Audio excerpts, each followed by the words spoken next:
What happens when a single, ill-advised joke on social media ignites a firestorm, ultimately costing a talented artist their dream job and sparking a wider debate across the entire gaming industry? This isn't just about a tweet. It's about the ever-shifting line between online expression and professional consequence in the digital age. We're diving into a story that highlights the intense pressures game developers face, both creatively and publicly.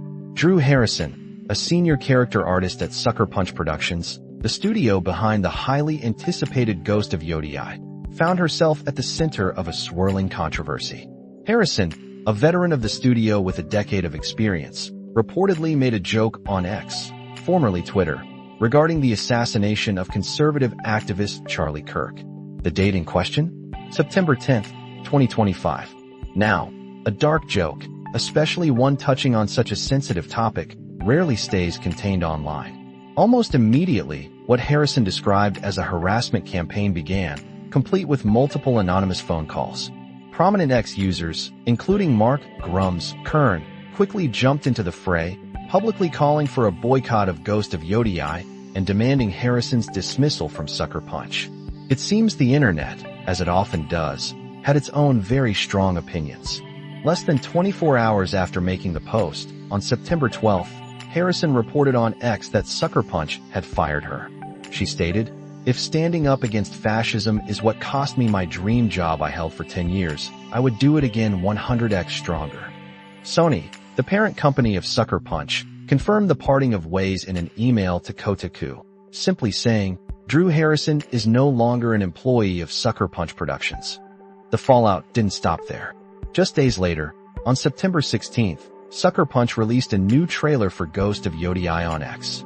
The comment sections quickly filled not with excitement for the game, but with calls for boycotts and numerous users posting "RIP Charlie Kirk." It illustrates how quickly online sentiment can turn, impacting a project even before its release. This incident, however, isn't isolated. Sony and Sucker Punch Productions are not the only ones feeling the heat. Other major players in the gaming world, including Square Enix, Warhammer's Games Workshop, Bethesda, and Activision Blizzard, are reportedly facing similar backlash over their employees' posts concerning Kirk's death. It's like a ripple effect across the entire industry. Even Elon Musk, the owner of X, weighed in. He tagged Microsoft CEO Satya Nadella in a post, asking, "What's going on here?" in response to a thread listing Activision Blizzard employees who had reportedly been trashing Charlie Kirk. Later that very same day, Microsoft, through its official X account, issued a statement.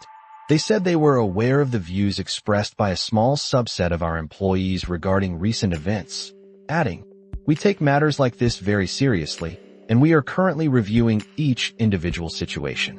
Comments celebrating violence against anyone are unacceptable and do not align with our values." This shows us the delicate tightrope companies walk, balancing employee expression with public perception and corporate values. This whole situation leaves us with some serious questions. As our digital and professional lives become increasingly intertwined, how do we navigate the boundaries of free speech, corporate policy, and public outrage?